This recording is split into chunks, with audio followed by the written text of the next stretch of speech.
नियंत्रण एवं समन्वय। तो इसमें देखिए क्या है कि सबसे पहले इस चैप्टर में हमको 2 पॉइंट समझना है, एक उद्दीपन और एक अनुक्रिया। उद्दीपन और एक क्या, अनुक्रिया, यानी स्टिमुलस एंड रिस्पॉन्स तो देखिए क्या है कि वातावरण में होने वाले परिवर्तन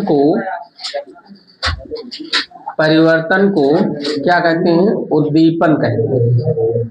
वातावरण में होने वाले परिवर्तन को क्या कहते हैं, उद्दीपन कहते हैं। और उद्दीपन के प्रति जो क्रिया होती है, उद्दीपन के प्रति क्रिया जो होती है उसे हम लोग क्या कहते हैं, अनुक्रिया। जैसे मान लीजिए कि यहाँ पर क्या, इसमें ठंडी चल रही है, तो ठंड होने के दौरान क्या है कि ये परिवर्तन है, उद्दीपन है, और इसके प्रति हम लोग क्या करते हैं, इसके प्रति हम लोग उसके बचाव से बचने के लिए हम क्या करते हैं, उपाय करते हैं, स्वेटर, जैकेट, अन्य प्रकार के उपकरण या संसाधन का उपयोग करते हैं। ऐसे मान लीजिए कि मान लीजिए कोई वस्तु है, यह वस्तु गर्म है, यह वस्तु क्या है, गर्म है। तो अब इस पर क्या करेंगे, तो गर्म होना क्या है, उद्दीपन है, क्या है, उद्दीपन है। और जैसे ही इसको हम टच करेंगे तो यहां से हम अपना हाथ तुरंत क्या करेंगे, हटा लेंगे। तो हाथ हटाना क्या है, अनुक्रिया है। तो लिखिए वातावरण में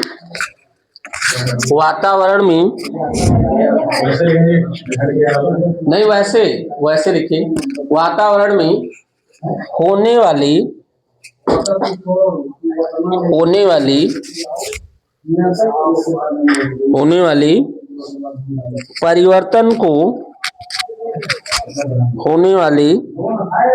परिवर्तन को उद्दीपन कहते हैं।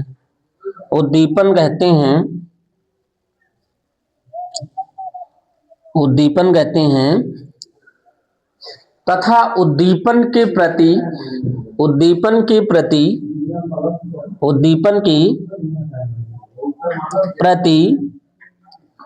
क्रिया को अनुक्रिया कहते हैं।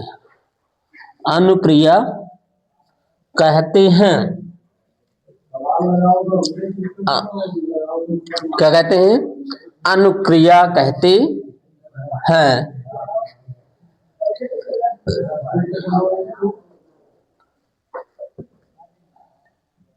अब देखो, जैसे कोई भी जीव है, इस नियंत्रण का मतलब क्या है, जैसे कोई भी जीव है तो वह जीव, उसके पास 2 प्रकार के वातावरण है।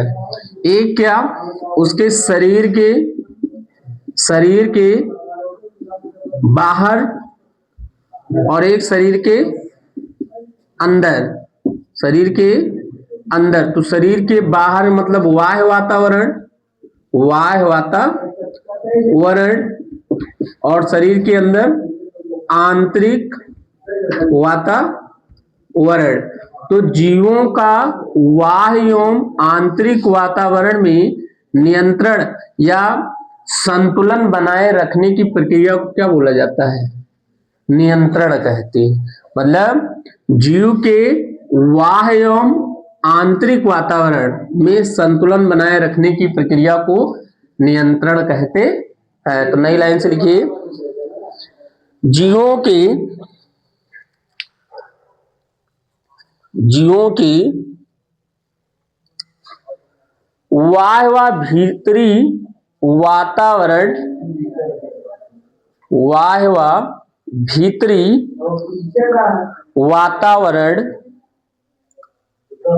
के मध्य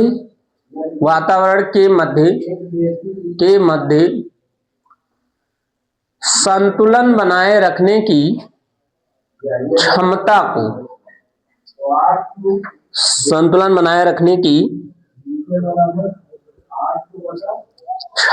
को नियंत्रण कहते हैं। ठीक है, मतलब क्या, जैसे होम्योस्टैसिस है, होम्योस्टैसिस में क्या है कि जैसे शरीर के बाहर का वातावरण मतलब गर्मी ठंडी और शरीर के अंदर का वातावरण, तो दोनों के बीच संतुलन यानी बैलेंस बनाए रखने की जो क्षमता होती है वही क्या कहलाती है, नियंत्रण।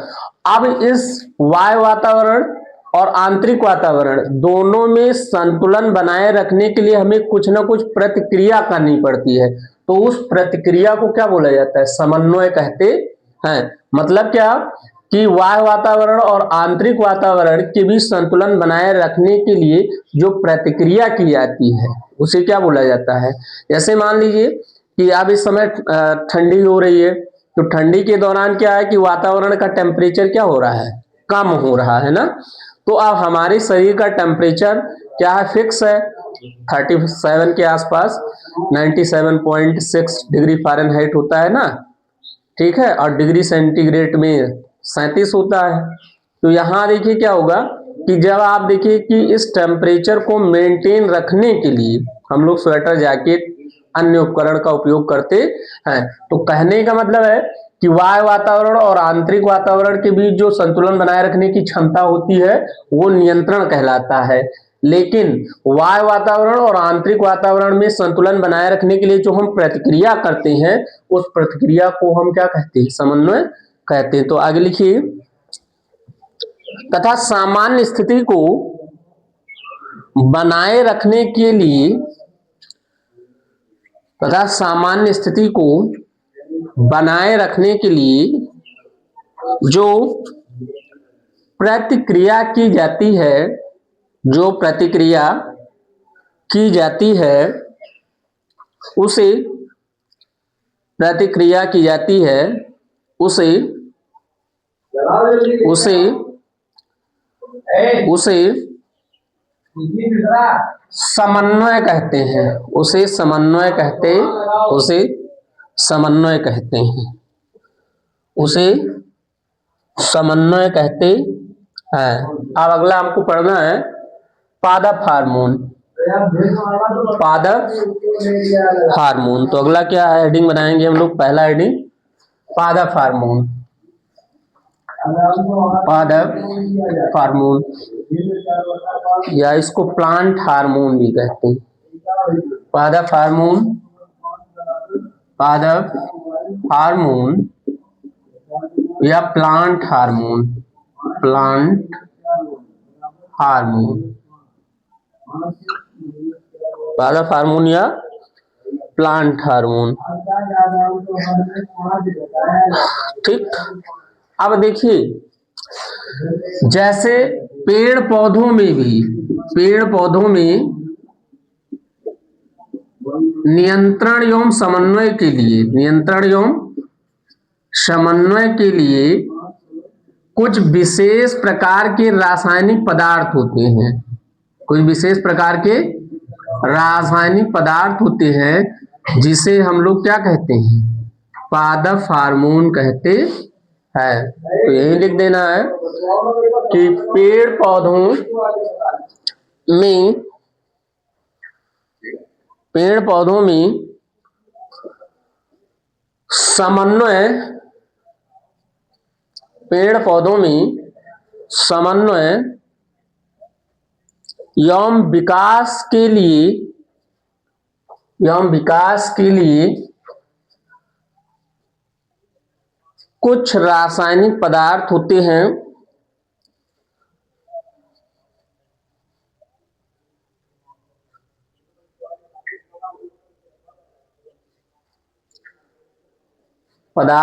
हैं जिसे पादप हार्मोन कहते हैं, ठीक है। ये तो सामान्य बात हुआ, ये क्या हुआ, सामान्य बात हुई।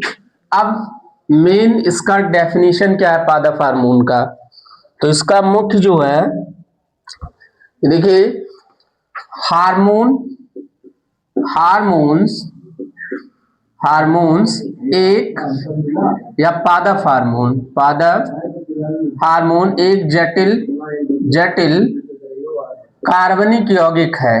क्या है, जटिल कार्बनिक यौगिक है जो कि पौधों की या पौधे की एक निश्चित भाग में निश्चित भाग में बनता है, एक निश्चित भाग में बनता है तथा संवहन ऊतक द्वारा। अच्छा बताओ संवहन ऊतक कौन कौन है?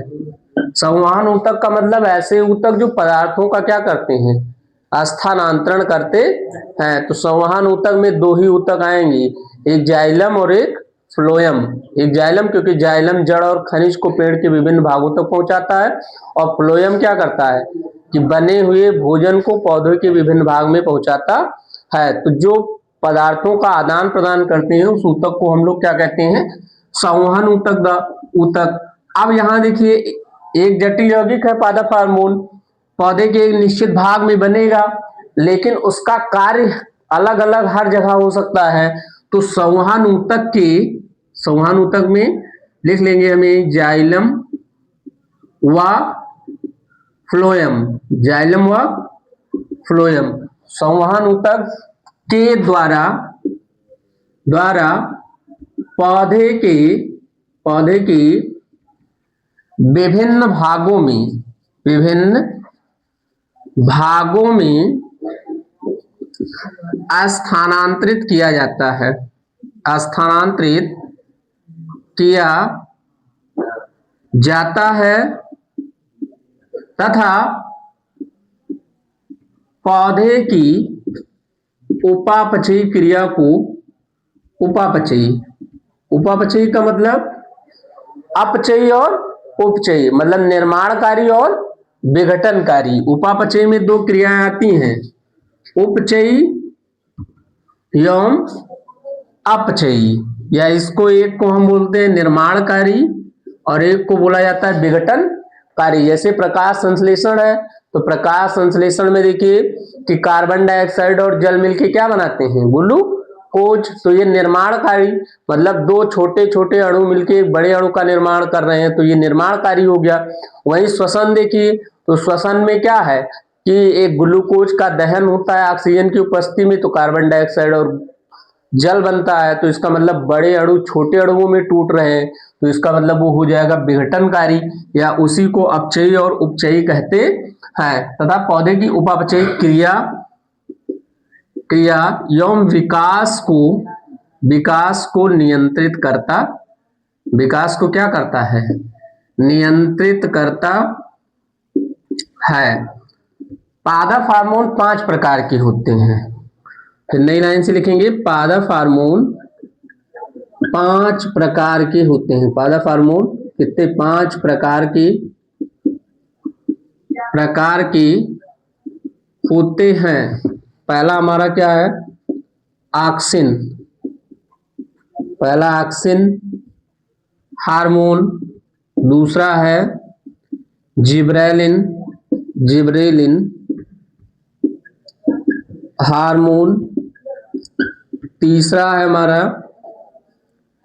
साइटोकाइनिन, और चौथा है एब्सिसिक अम्ल, और पांचवा है हमारा एथाइलिन। ठीक है, एथाइलिन। 5 प्रकार के पादप हार्मोन होते हैं।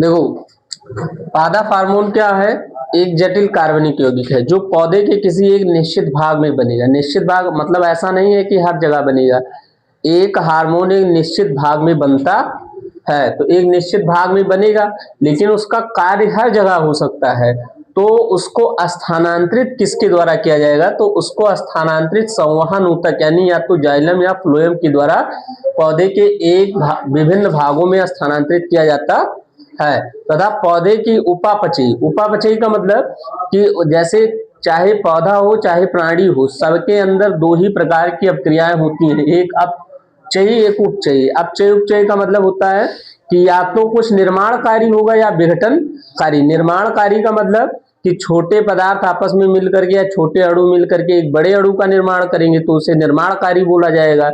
जैसे आप प्रकाश संश्लेषण देखते हैं, प्रकाश संश्लेषण में क्या है, कार्बन डाइऑक्साइड और जल मिलके ग्लूकोज बनाता है। तो कार्बन डाइऑक्साइड और जल एक छोटा अणु है, ग्लूकोज एक क्या है, बड़ा अणु है। तो इसका मतलब वो निर्माणकारी हो गया। श्वसन देखिए, तो श्वसन में क्या होता है कि एक बड़ा अणु जैसे ग्लूकोज का दहन करा देते हैं, तो ग्लूकोज का अगर दहन करा देंगे तो वो क्या हो जाएगा, कार्बन डाइऑक्साइड और जल में टूट जाता है। तो इस प्रकार हार्मोन क्या करता है, उपापचयी और अपचयी क्रियाओं को नियंत्रित करता है। पेड़ पौधों में कितने हार्मोन होते हैं, 5 हार्मोन होते हैं। 5 में कौन, एक ऑक्सिन, एक जिबरेलिन, एक साइटोकाइनिन, एक एब्सिसिक अम्ल और एक एथाइलिन। अब देखिए पहला हमको पढ़ना क्या है, पहला पढ़ना है ऑक्सिन हार्मोन। ये कौन सा, auxin, auxin hormone, auxin hormone. अब देखिए ये हार्मोन क्या है, तो देखिए ये हार्मोन पौधे के प्ररोह भाग में पाया जाता है, पौधों के प्ररोह या हम कह सकते हैं शीर्ष भाग में, प्ररोह या शीर्ष भाग। जैसे मान लीजिए कि ये हमारा एक कोई पौधा है, एक कोई पौधा है, तो इसमें यहां पर क्या होगा कि शीर्ष भाग, शीर्ष भाग का मतलब यहां ये शीर्ष भाग ऊपर की ओर, जो ऊपर होगा उसी को हम क्या बोलेंगे, शीर्ष भाग।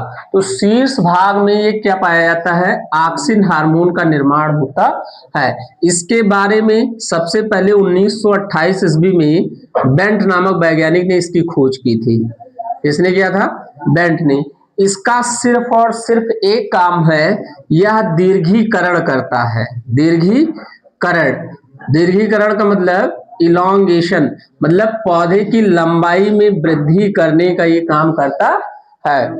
अब देखिए आप कभी देखे होंगे कि पेड़ में क्या होता है कि अगर वो सीधे बढ़ रहा है, जैसे सीधे वो बढ़ रहा है और उसमें ब्रांच नहीं निकल रही है, तो क्या करते हैं, उसको यहीं से अगर ब्रेक कर दिया जाए तो अगल बगल क्या हो जाते हैं कि कामा निकलना प्रारंभ हो जाते हैं। तो कहने का मतलब है कि ऑक्सिन हार्मोन पौधे की लंबाई के लिए क्या होता है, जिम्मेदार होता है। दूसरा देखिए, यह एक टर्म आता है प्रकाशानुवर्तन, प्रकाशानुवर्तन होता है, और एक होता है गुरुत्वानुवर्तन, गुरुत्वानुवर्तन।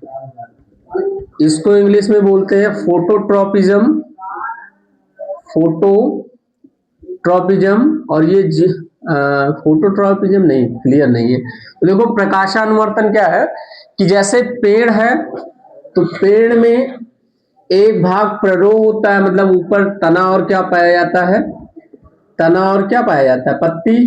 तो तना और पत्ती को हम लोग क्या कहते हैं, प्ररोह भाग में।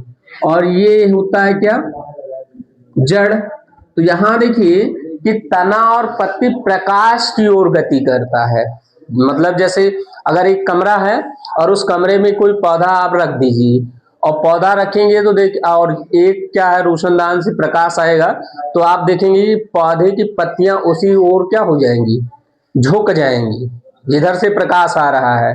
तो इसका मतलब कि पौधे के शीर्ष भाग जो होते हैं वो क्या होते हैं कि प्रकाश की ओर गति करते हैं। तो प्रकाश की ओर गति करना क्या कहलाता है, प्रकाशानुवर्तन। अब देखिए गुरुत्वानुवर्तन क्या है, गुरुत्वानुवर्तन का मतलब कि गुरुत्व, जैसे पृथ्वी अपने क्या लगाती है, गुरुत्वाकर्षण बल। तो जो जड़ होता है वो जड़ कहीं ऊपर थोड़ी जाता है, जड़ तो क्या है, जमीन के नीचे जाता है। तो जड़ की यानी कि गुरुत्व या गुरुत्वाकर्षण बल के कारण अंदर की ओर जड़ का वृद्धि करना क्या कहलाता है, गुरुत्वानुवर्तन। तो ये प्रकाशानुवर्तन और गुरुत्वानुवर्तन को भी नियंत्रित करता है। अब ये चाहे तो जानो चाहे न जानो, लेकिन इतना आपको पता होना चाहिए कि ऑक्सिन हार्मोन पौधे के शीर्ष भाग में बनते हैं, तथा इसका प्रमुख कार्य क्या है, दीर्घीकरण, यानी पौधे की लंबाई में विकास के लिए सबसे आवश्यक हार्मोन कौन है, ऑक्सिन हार्मोन। तो लिखिए ऑक्सिन हार्मोन की खोज, ऑक्सिन हार्मोन की खोज बेंट ने 1928 ईस्वी में किया था, 1928 ईस्वी में किया था।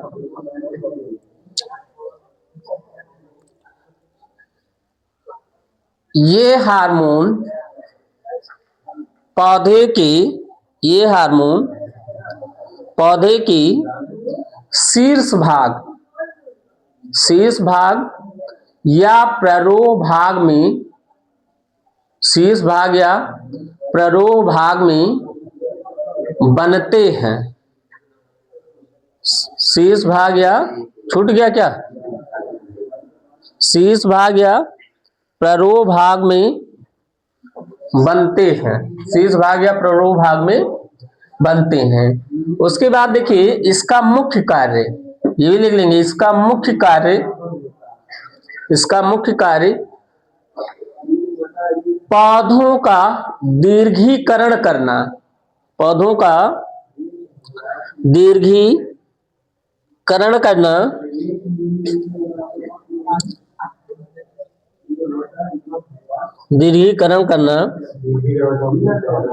या लिख लो, दीर्घीकरण करना या पौधों की लंबाई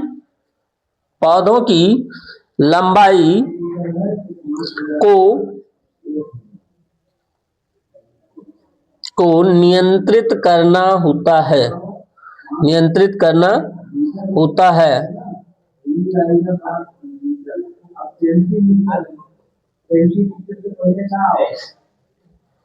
ठीक, ये पौधों के प्रकाशानुवर्तन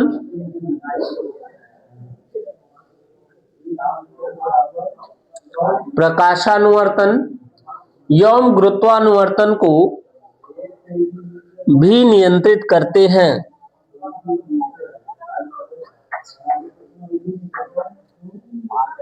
ठीक है। अब देखिए एक पॉइंट और है इसमें कि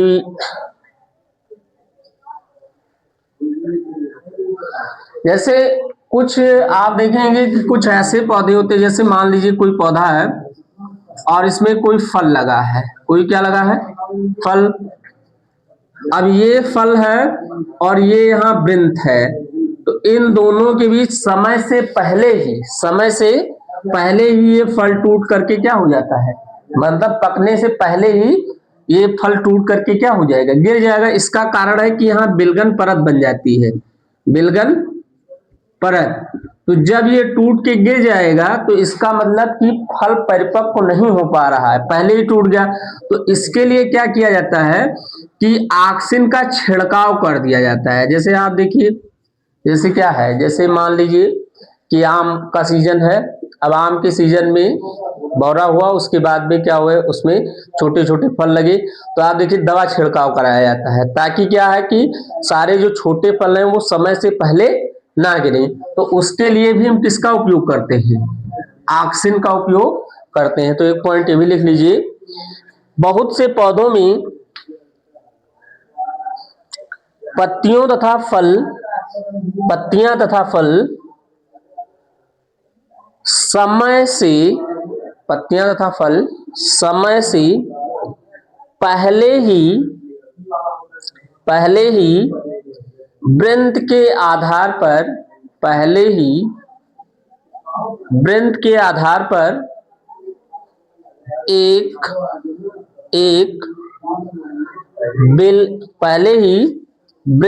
आधार पर एक बिलगन परत का निर्माण करती हैं, जिसके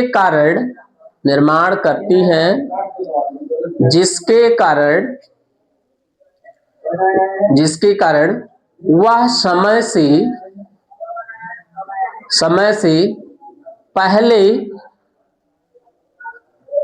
पहले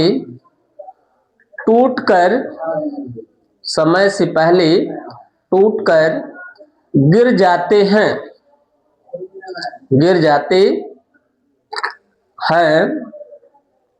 इस प्रक्रिया को विलगन कहते हैं। इस प्रक्रिया को विलगन कहते हैं।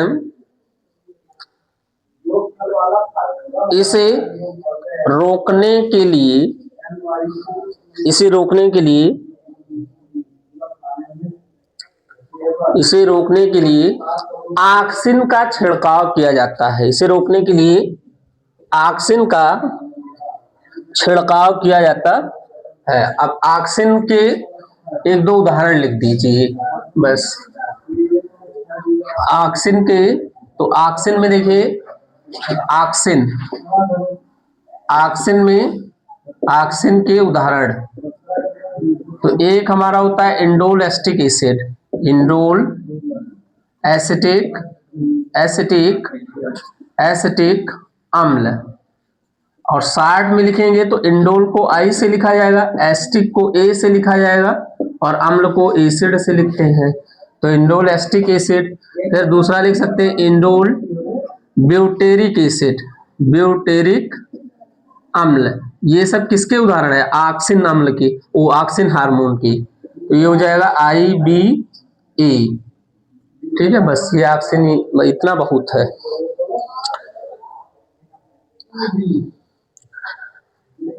ठीक है,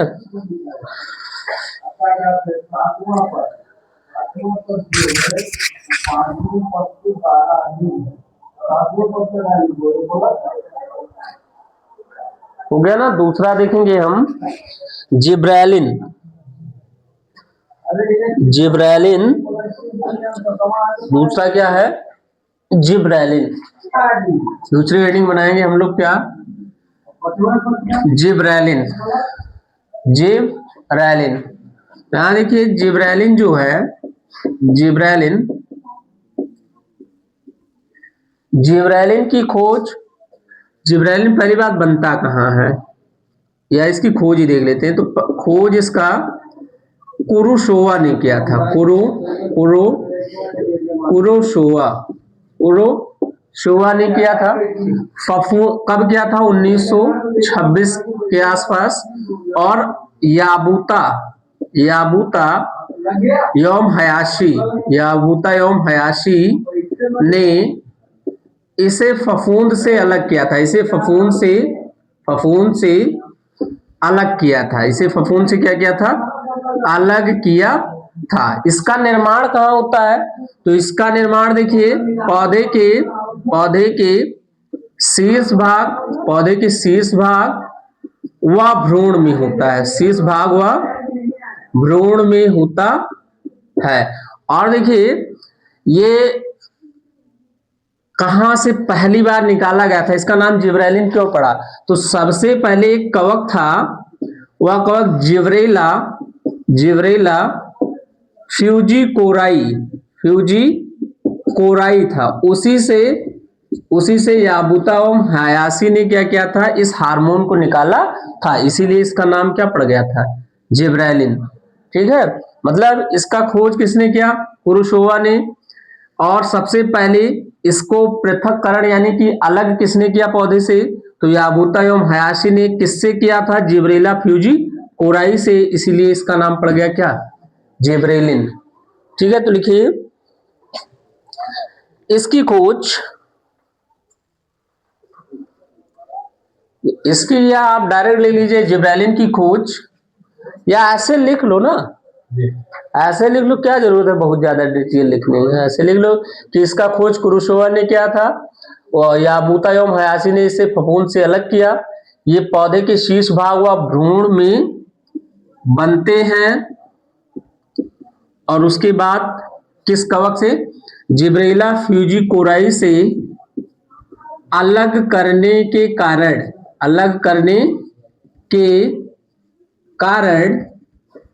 इस हार्मोन का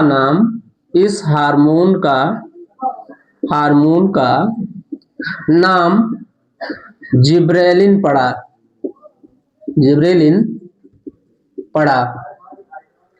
इतना देखेंगे, इतना नोट कर लो।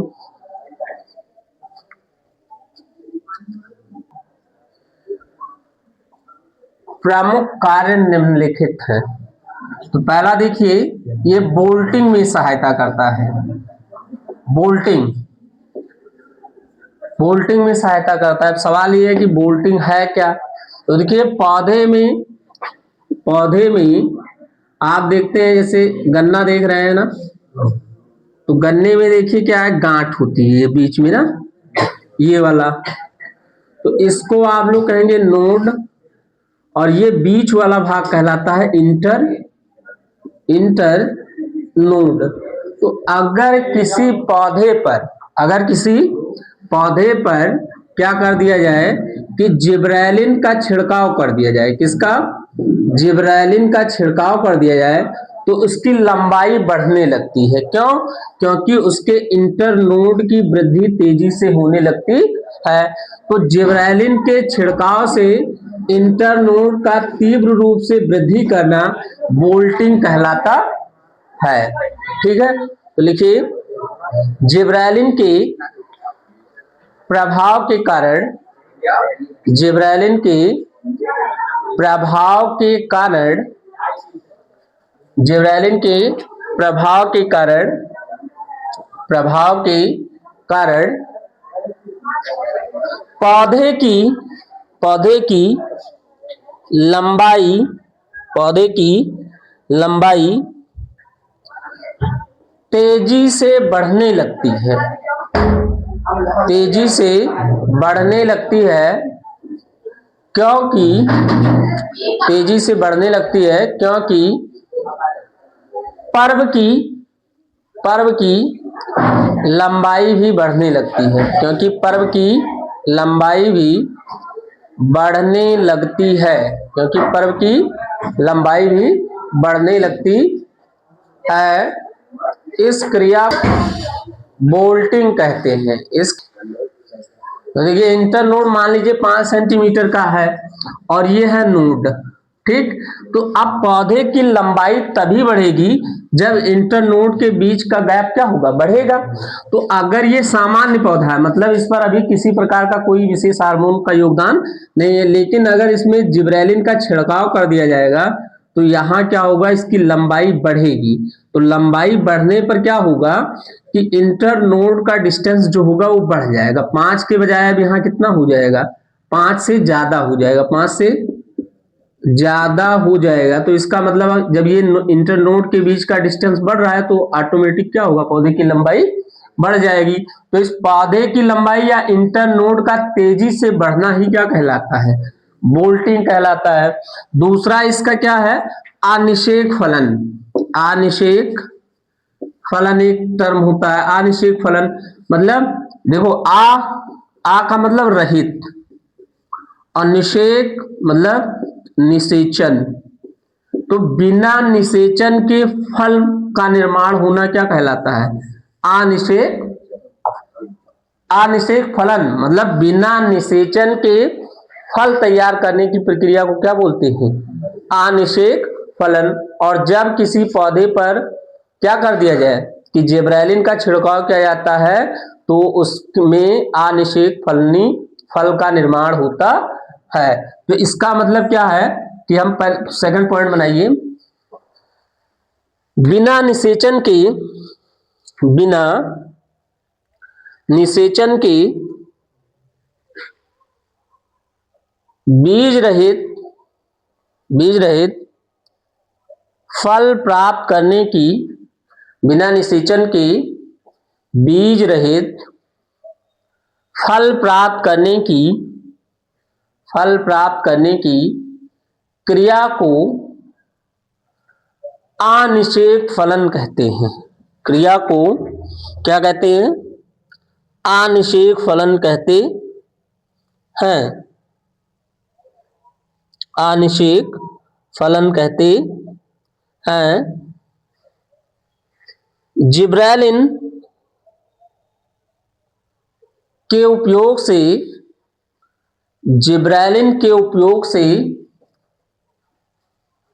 अनिषेक फलनी, जिब्रेलिन के उपयोग से अनिषेक फलनी फल तैयार किए जाते हैं। अनिषेक फलनी फल तैयार किए जाते हैं, ठीक है। फिर तीसरा हमारा क्या है, साइटोकाइनिन। साइटोकाइनिन, ठीक है। तो अगला तीसरा हार्मोन क्या है, साइटोकाइनिन। साइटोकाइनिन,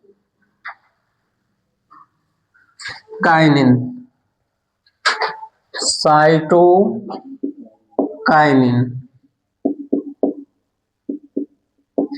साइटोकाइनिन, हेडिंग बनाइए साइटोकाइनिन।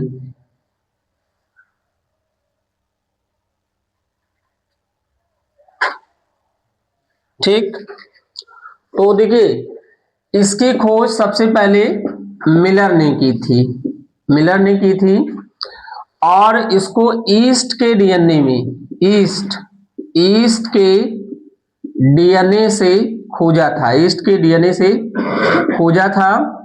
और इसका काम क्या है, देखिए इसका सबसे प्रमुख कार्य है कि यह कोशिका विभाजन में सहायता करता है, कोशिका विभाजन में सहायता करता है। अब कोशिका विभाजन में सहायता करता है यानी ये वृद्धि में सहायता करता है, बस इतना ही है इसमें, और ज्यादा मत करो। लेकिन साइटोकाइनिन की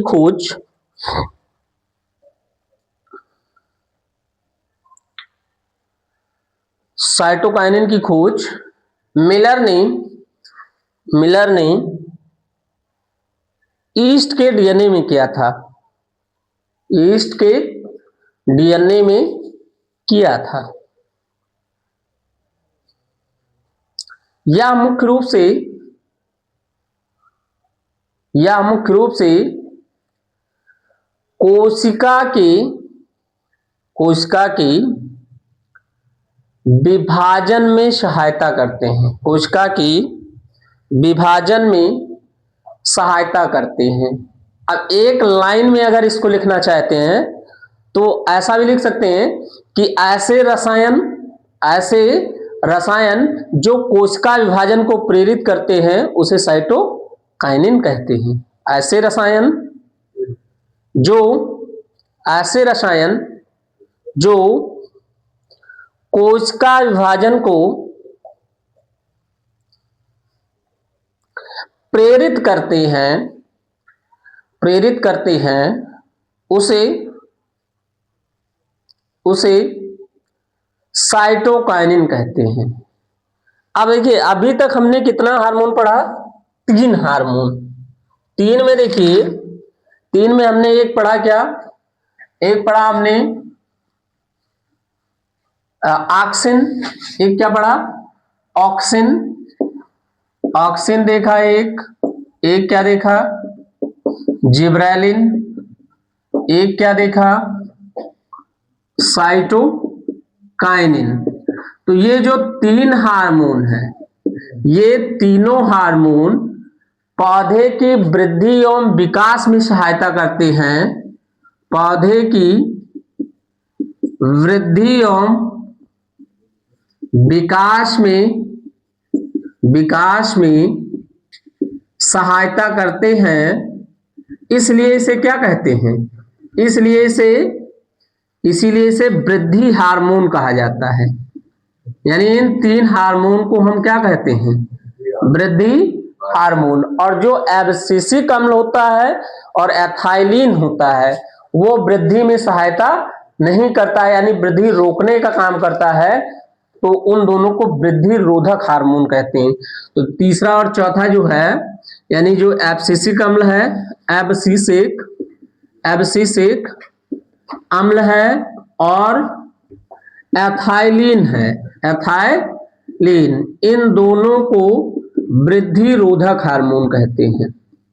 वृद्धि मतलब ये वृद्धि में सहायता नहीं, वृद्धि को रोकने का काम करता है, वृद्धि रोधक हार्मोन कहलाता है। ठीक है, तो इतना नोट कर लो।